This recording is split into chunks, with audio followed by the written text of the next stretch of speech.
un poco intenso. Espero tener algo de voz aún.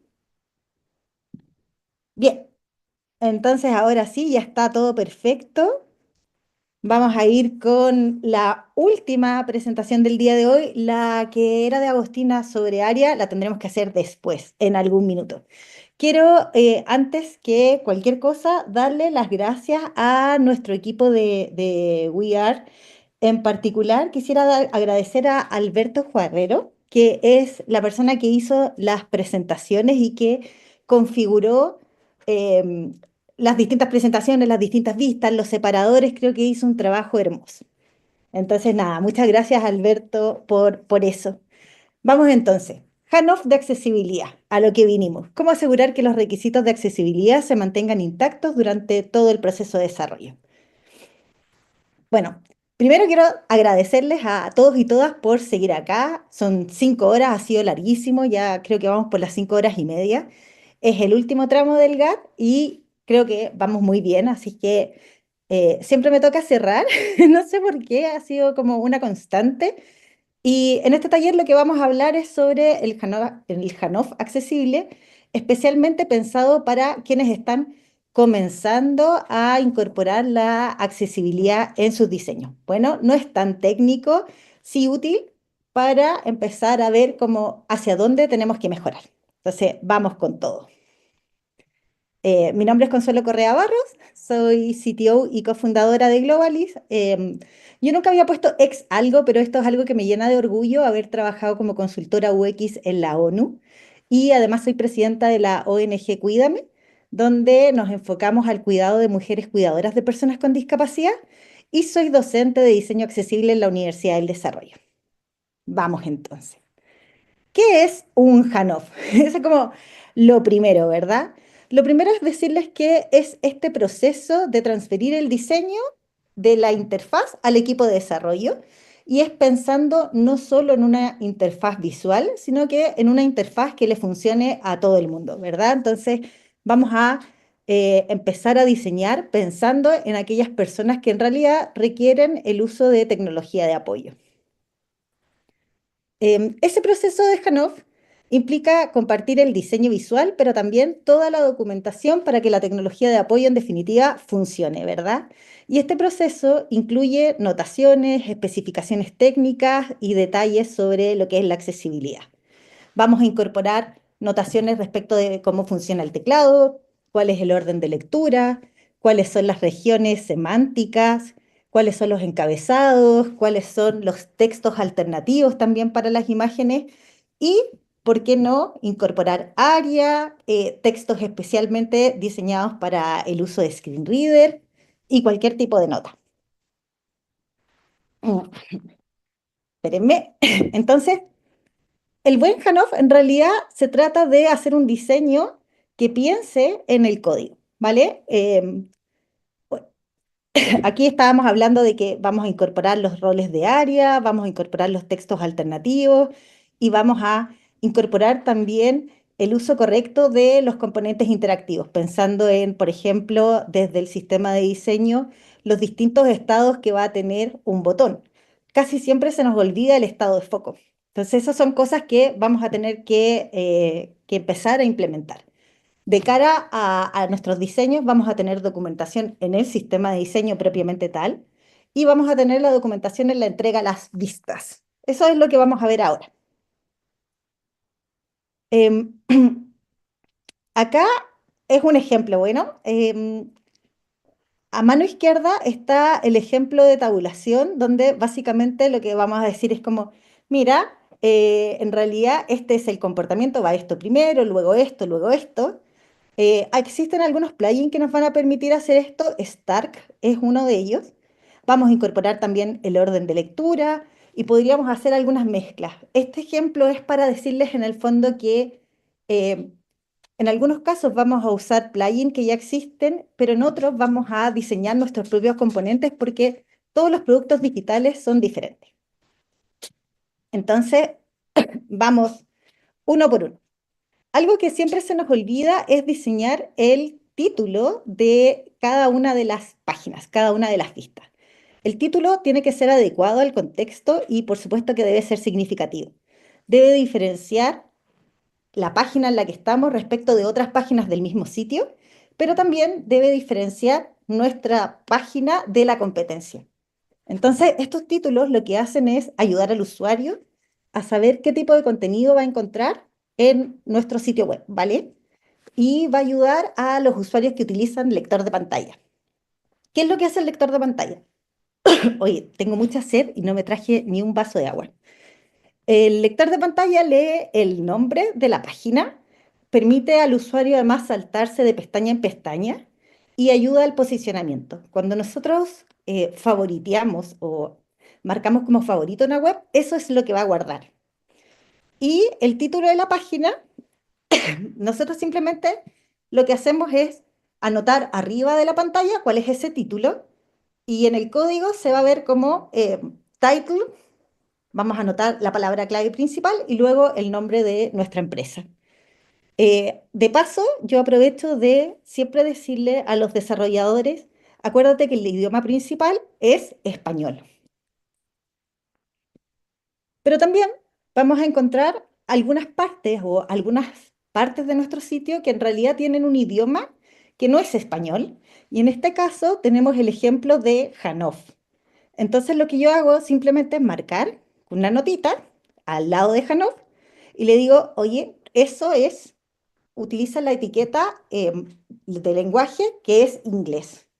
¿Por qué hacemos eso? Para que el lector de pantalla pronuncie adecuadamente.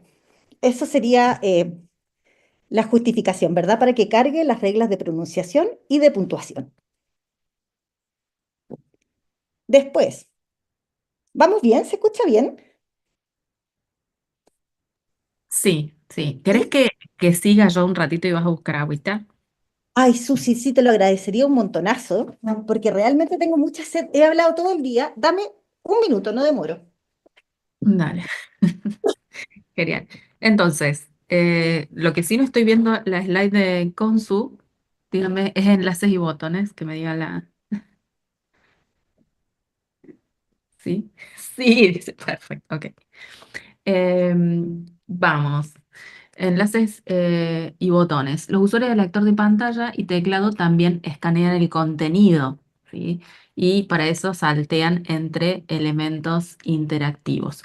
Es importante entender esto, que es que los enlaces y los botones tienen funciones que son distintas. Los enlaces nos llevan a otra página o a otra sección, mueven el foco del usuario, ¿sí? Nos llevan como un ancla que se llama.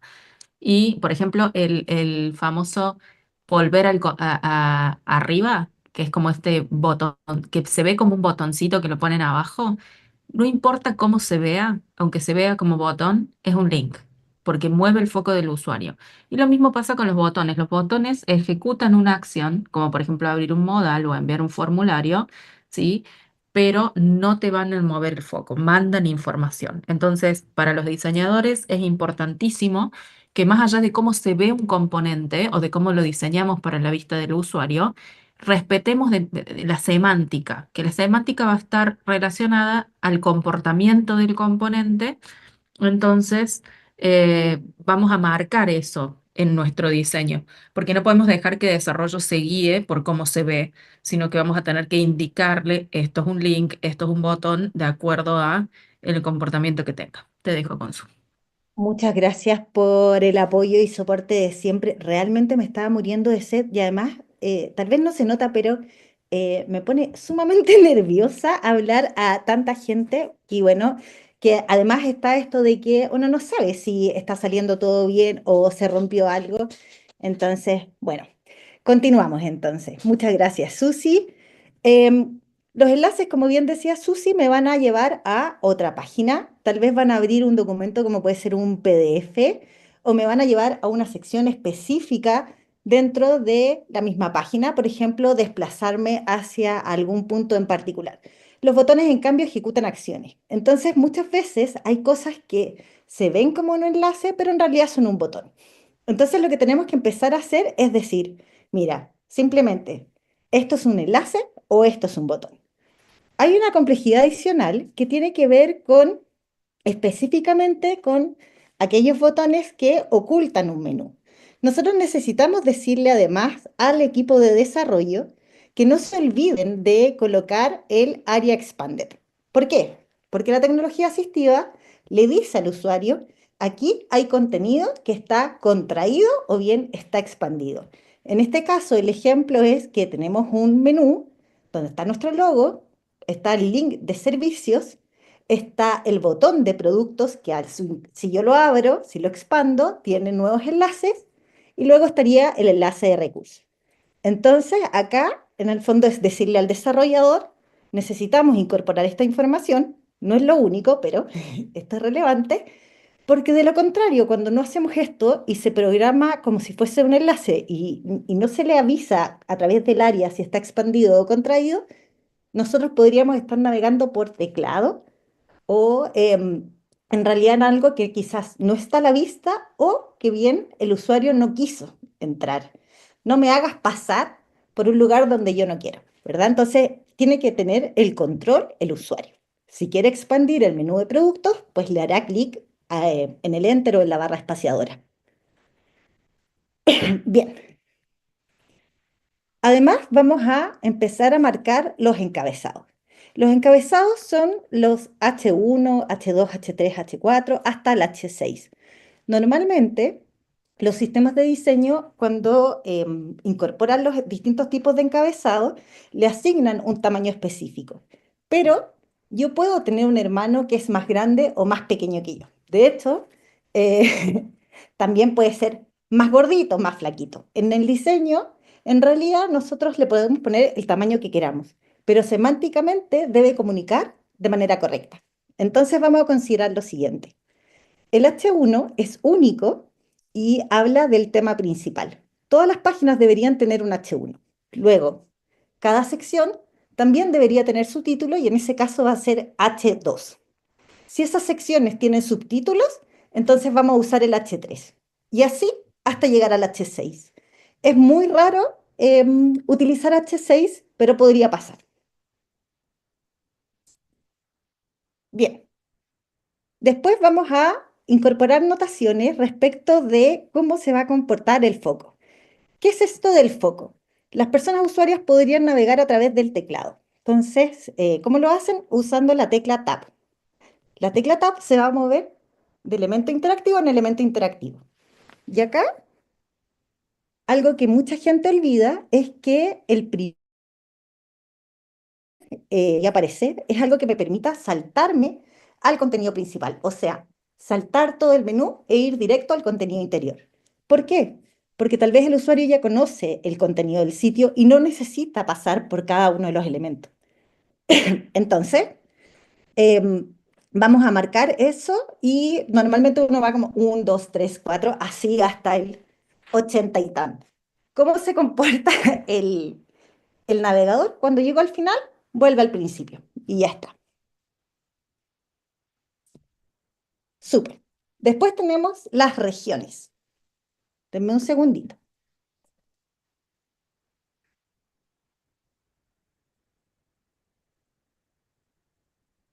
Bien, todos los sitios van a tener un encabezado, van a tener un contenido central y van a tener un footer. El footer podría estar o no estar, pero más o menos se comportan así. ¿Qué tiene el encabezado? El header. El header incluye el logo, el menú, el buscador, principalmente. Main corresponde al contenido central y footer corresponde al pie de página. Header y footer siempre son elementos que son estables. Lo que cambia es lo que está en el centro, ¿verdad? El contenido central. Y vamos a tener otros landmarks como puede ser el de formulario o el de navegación, navigation. Y también vamos a poder tener section. El buscador se puede usar, se puede marcar a través de un área, de un rol que se llama search, ¿vale? Y eso sería bastante bueno porque las personas usuarias de tecnología asistiva van a tener sus atajos y van a poder ir directo a una sección. Acá faltó la nota, desapareció, pero tenemos una imagen que está justo al lado del título superior descriptivo y esa imagen podría ser decorativa o no. Nosotros vamos a empezar a marcar el texto alternativo de las imágenes. ¿vale? Ahí Stark lo hace muy bien. Vamos a ver después eso. También vamos a encontrar a veces que diseñamos texto que en realidad no está a la vista, pero que ayuda a las personas usuarias de lector de pantalla. Entonces vamos a tener notitas para el screen reader only y también podríamos ocultar ciertas cosas. Voy a mostrarles eso. Acá. Este es un muy buen ejemplo. Tenemos un banner donde hay un precio que dice que en el fondo visualmente está tachado y se marca como un precio anterior. Eso para los usuarios visuales es súper fácil de entender, que tenemos un precio antiguo y un precio nuevo. Pero ¿cómo transmitimos esto a los usuarios? Lo podemos hacer a través del área Hidden y a través del elemento de Screen Reader All.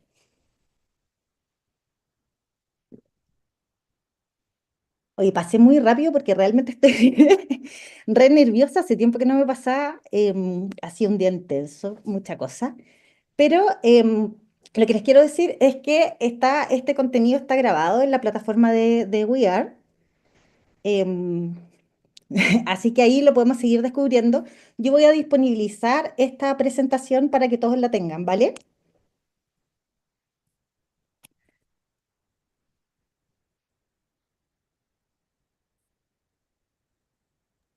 Ay, perdón, entra un segundito, Consu, porque ahí están tirando en el chat. Es como que también estén atentos porque hay mucha gente que está poniendo eh, consejos también para la implementación, Ah, eh, muy us- bien, muy bien. usando Mira, ARIA y demás. puedo retroceder un poco para volver acá a un punto. Deme un segundito. No sé si pobre Carlos lo estoy mareando mientras está compartiendo esto. Carlos ya, ya no le importa nada a esta altura del día. Y alguien. No, me parece Ahí genial. esto me parece que está lindo. Dice, como desarrollador, ver un diseño con estas indicaciones de área sería maravilloso. En más de 8 años creo que nunca me han dado esa info en un sistema de diseño, dice. Miren, sí, normalmente el sistema de diseño debería incorporar, por ejemplo, como temas que son ya componentes. Por ejemplo, una CAR debería estar en realidad en el sistema de diseño, debería vivir el cómo se va a comportar en el sistema de diseño. Lo mismo debería pasar con un formulario. Y hay muchos elementos que es así. Por ejemplo, el header, yo no lo documentaría en cada una de las pantallas porque eso no tiene sentido. Tampoco tiene demasiado sentido documentar en cada una de las pantallas cuál es la estructura del sitio. Yo lo haría en las plantillas. Y en ese sentido, esto era lo que quería mostrar. Para mí, este tipo de documentación sería, estas son mis plantillas del sitio, esto es header, esto es nav, esto es el buscador, esto es main, esto es aside para el contenido complementario. Normalmente es la barra lateral, pero podría también estar perfectamente abajo. Lo que se ve no necesariamente es lo que transmite, ¿vale? Entonces, lo importante es comunicarnos con el equipo de desarrollo para ver cuál es la mejor manera. Y esa mejor manera siempre se puede resolver a través de talleres. Porque, por ejemplo, documentar tal vez el orden de lectura no tiene sentido en cada una de las pantallas si llegamos al acuerdo de que es de arriba hacia abajo, de izquierda a derecha. Pero existen algunos diseños donde visualmente se coloca contenido secundario antes que el principal. Entonces eso se va a ver afectado un poquito. Y acá la invitación en realidad es que los diseñadores aprendan de área y aprendan de código semántico para poder documentar correctamente nuestros diseños. Entonces, por ejemplo, en las imágenes, como no tiene por qué ir todo directo al Figma. Yo antes me acuerdo que documentaba en PowerPoint. Tiraba un pantallazo y sobre eso decía como, esta imagen, tal cosa. Da lo mismo cómo se haga, al final lo importante es que esa documentación exista, que esté disponible para todo el mundo y llegar a acuerdo. Al final es como un poquito de eso.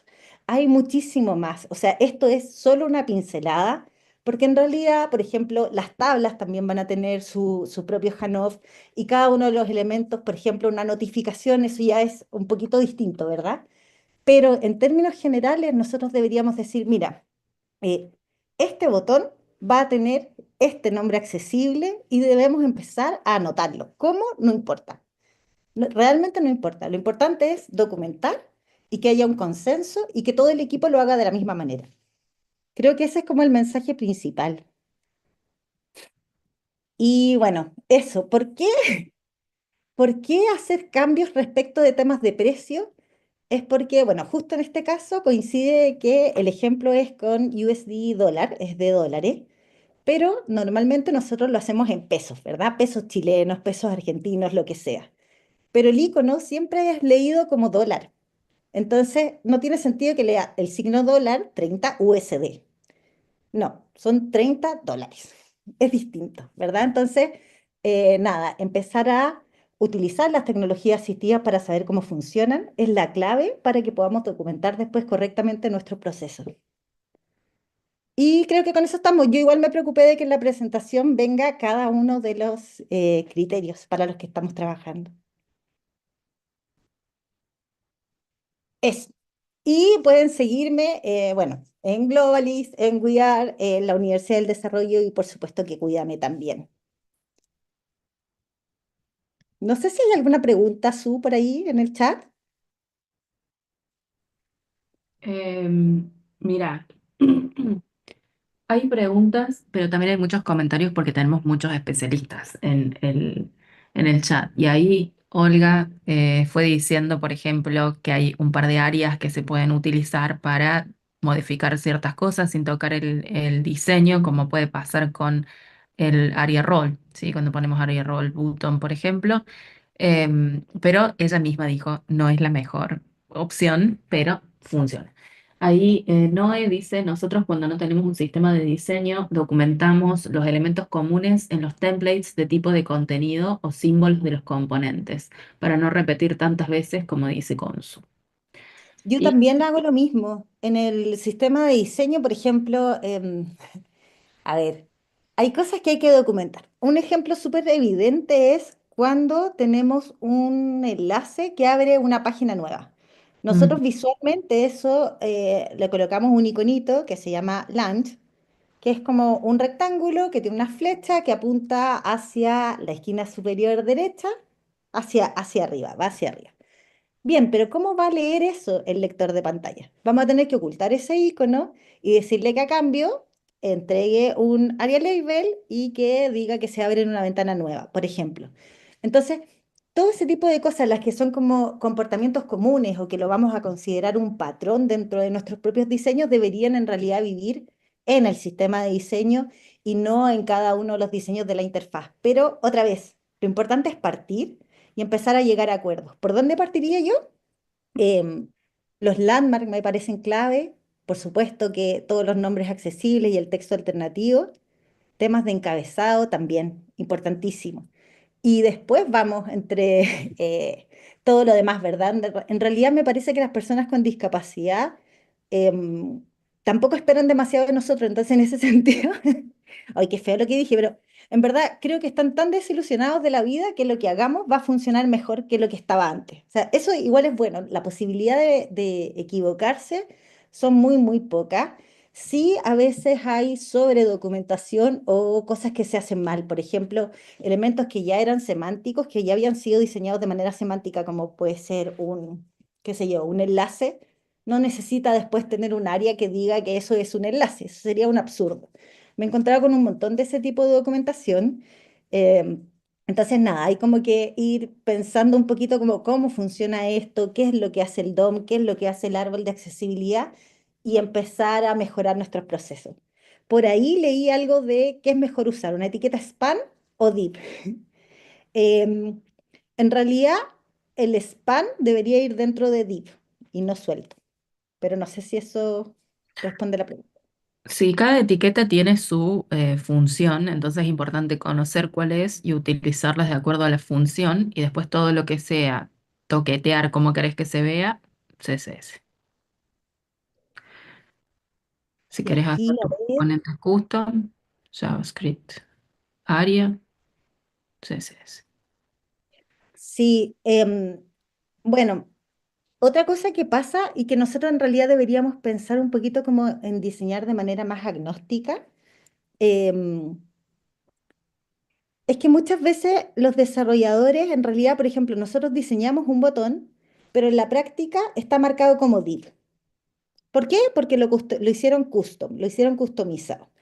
Pero si nosotros le decimos, mira, esto que parece un botón, en realidad es un botón, el equipo de desarrollo tendrá que o rehace el código y lo escribe como un botón, o le colocará el rol área correspondiente para que sea interpretado como boot. Y ahí vienen otras complicaciones, porque entonces va a haber que añadir tab indexero y otro tipo de cosas. El ideal es que siempre aquellos elementos que deberían ser semánticos, que sean programados de manera semántica, pero si no, va a existir área que va a ayudar a remediar eso. Entonces, nosotros en realidad no nos debería preocupar demasiado el cómo lo hizo desarrollo, sino más bien el cómo debe quedar. Y después desarrollo verá. Sí, buscar ese lenguaje común, sí transmitir, mira, esto con ARIA, esto aquí, esto allá, o tal CSS. El Screen Reader Only a mí me parece fantástico, porque lo que hace es colocar en el código algo que visualmente no está. Pero el lector de pantalla lo que hace es interpretar el código, no lo que se ve. Entonces, teniendo esa claridad, aprendiendo a navegar con el teclado, a usar el lector de pantalla, vamos a poder mejorar nuestros diseños. Yo creo que eso es como la clave.